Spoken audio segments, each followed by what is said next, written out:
Okay, chapter 3 is called Graphing Linear Functions, and 3.1 is functions. All right, so before we get to what a function is, let's talk about what a relation is. A relation is a group of ordered pairs.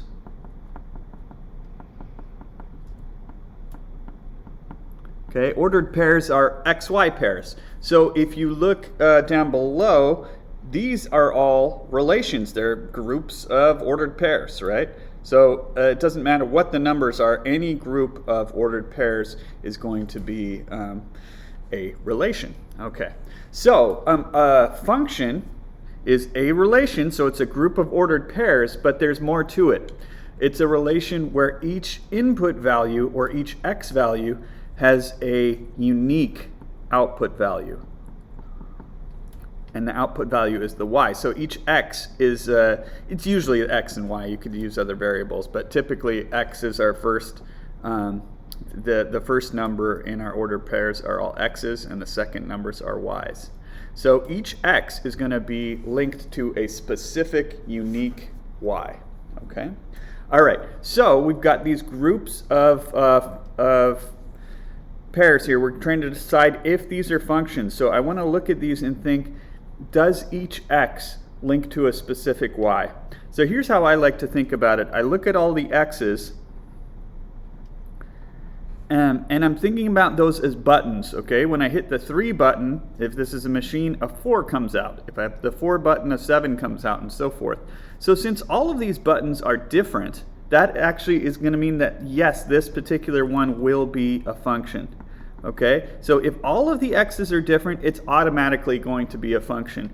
But if you think about this as a machine, if I asked you what happens when you press the 1 button, you could tell me, well, an 8 comes out, right? There's no mystery there. When I hit each of these buttons, I know what's going to come out of the machine. Okay, looking at the next set of points, well, what I'm noticing here is that there are 2 different 3 buttons. Okay, so I ask you, what happens when you hit the 3 button? Well, sometimes when you hit the 3 button, a 4 comes out. Sometimes when you hit the 3 button, a 5 comes out. So that's a disqualification because this specific x here is linked to 2 different y's. So this is not a function. Okay. So on tests, I find that most students would probably get parts A and B right, but a lot of people would miss this one. And I think what throws people off on this one is that I've got these 2 9s as y's in the last two groups. So some people might think, okay, there's different x's are linked to the same y, so no, it's not a function. But let's think through this. Let's just think about these buttons. Okay? If I asked you about any of these buttons, when you hit the 3 button, what comes out? A 4. When you hit the 4 button, what comes out? If I ask you what comes out when you hit the 1 or the 2 button, you could tell me. Either way, a 9 is going to come out, but that's okay because there's no mystery. My machine works. When I hit the 1 button, I know a 9 is coming out. When I hit the 2 button, I know a 9 is coming out. It's just like on a soda machine if there's 2 Coke buttons. As long as you know what's happening when you hit those buttons, that's okay. Even if they spit out the same thing, that's okay. So this is going to be a yes. It's okay to have 2 different x's linked to the same y. You just don't want one x that's linked to 2 different y's. That's what we're looking for. Okay? All right. Next up, vertical line test. We're going to use this to determine if a relation is a function. So it's a different way to test if something is a function or not.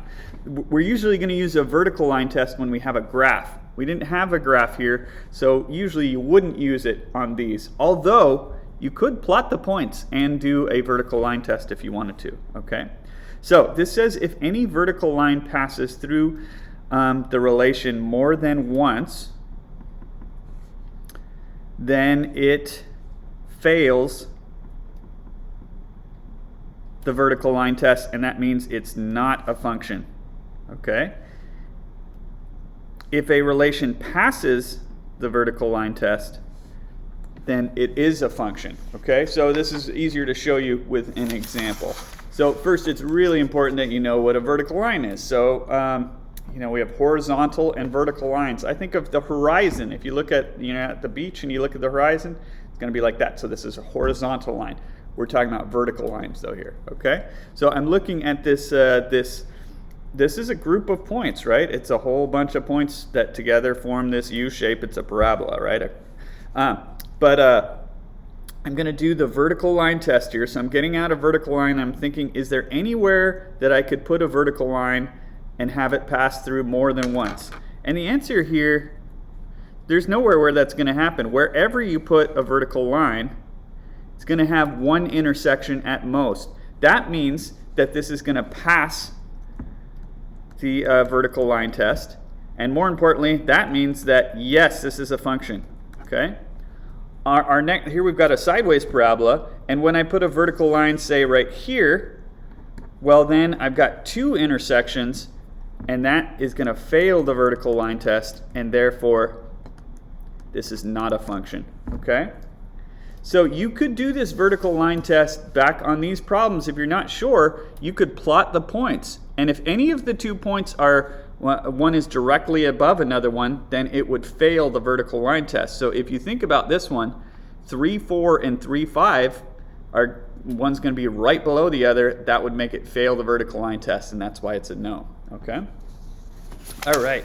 So let's try a couple more. So yeah, you can see here I've got just groups of points now, and I'm just thinking about vertical lines. Well, wherever I put a vertical line, I'm going to get at most one intersection.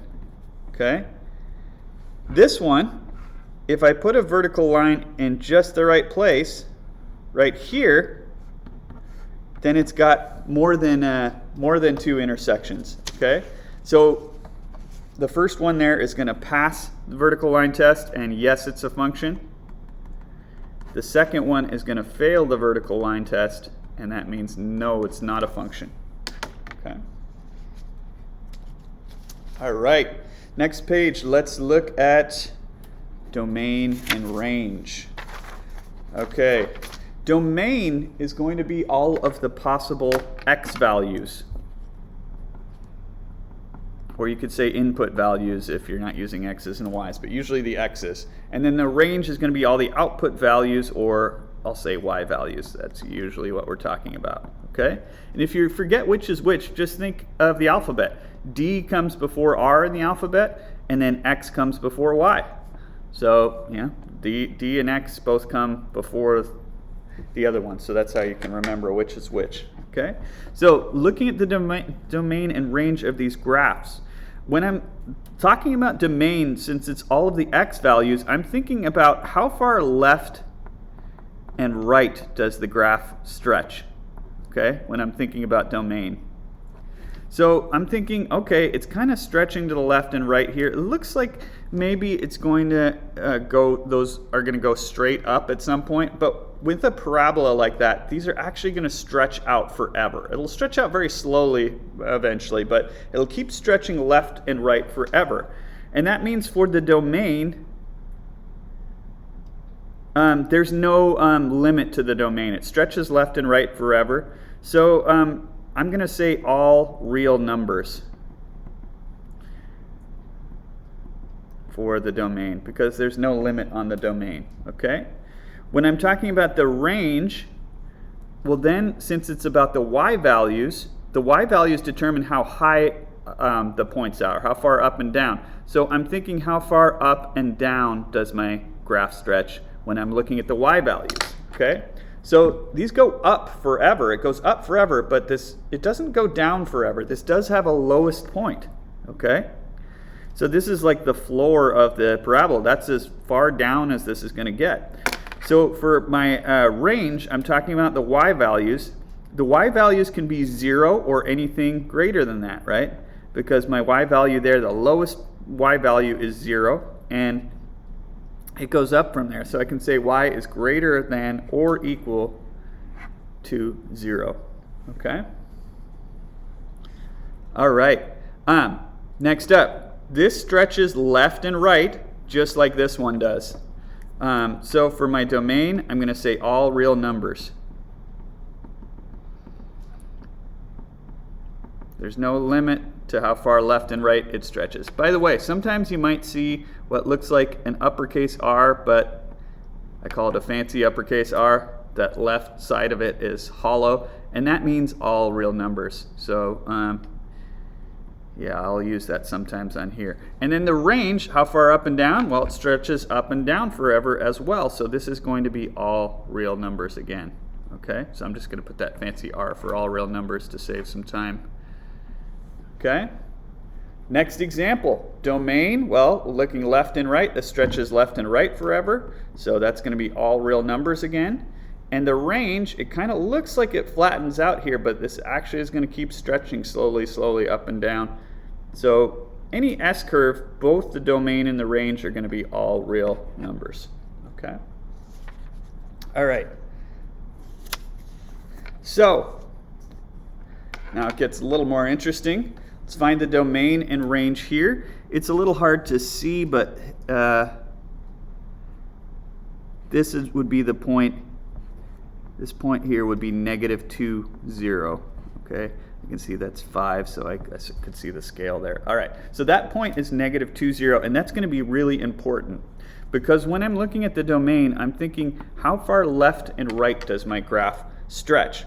Well, this is actually the furthest left point, and then it goes to the right forever from there. Okay, so it goes from here to the right forever. So domain, I'm looking at the x values, the possible x values. So I'm thinking, okay, my smallest x value, the furthest left this is going to get is -2. And then it can be anything more than that or equal to that. So my domain is greater, x is greater or equal to -2. Okay? So I was looking at the x's for the domain. For the range, I'm looking at the y's. So I'm thinking, okay, how far up and down does this stretch? Well, this is the bottom of the graph, and it goes up from there forever, okay? So I'm looking at this. This is my smallest y value. That's the lowest point. So my y's could be 0 or anything greater than that. So there is my domain and range, okay? All right, so next one, domain, I'm thinking about how far left and right. Well, just like those parabolas, this is going to stretch out left and right forever. So the domain has no limit. The range does have a limit. I'm thinking how far up and down. It goes up forever, but it doesn't go down forever. This does have a lowest point. Okay, and it's a little bit hard to tell what that lowest point is, but it looks like it's 1, -1 is the coordinates there. Okay, but with the range, I'm talking about the y value. So I'm looking, the lowest this gets is 1 unit below the x-axis, so at -1. Okay. So my y's can be anything greater or equal to -1. Okay, there's my domain and range. All right, and then this last one. So my domain, I'm thinking how far left and right does this go? So you can think about your domain as representing those values. Okay, that's how far left and right this stretches. So it goes from, that's my furthest left point and my furthest right point. It's interesting though, I have an open dot, okay? So that means that these points are not going to be included in the domain, okay? So I can see this goes from -2 to +2 on the x-axis, right? So I can say, okay, from -2, my x's are going to be between -2 and +2 on the number line, okay? And I want the x's to be greater than -2, so I could say -2 is less than x. And then I want my x's to be less than +2. So there's a compound inequality, okay? And I'm not underlining these because these aren't closed dots, okay? When I'm looking at the range, I'm thinking about the y values. I'm thinking about how far up and down does this stretch. Whoops, I made that go too far. So it goes from here to here for my range, right? So I'm just thinking, okay, on the y-axis, this is 0, and this would be -4. So my range is going to be between -4 and 0, okay? And I want to show that that's my y's. Now, that point is included. So is this one, because I could put closed dots there, right? There's not open dots in the curve. So my y's are going to be bigger than -4 and less than 0. Okay, and then, so I want the y's to be greater or equal to -4. right? That means y is greater or equal to negative 4. You could read it as negative 4 is less than or equal to y. And then I want the y's to be less than or equal to 0. They can go up to those numbers, but can't go past them, okay? All right, that's the end of the lesson, and I'll see you next time.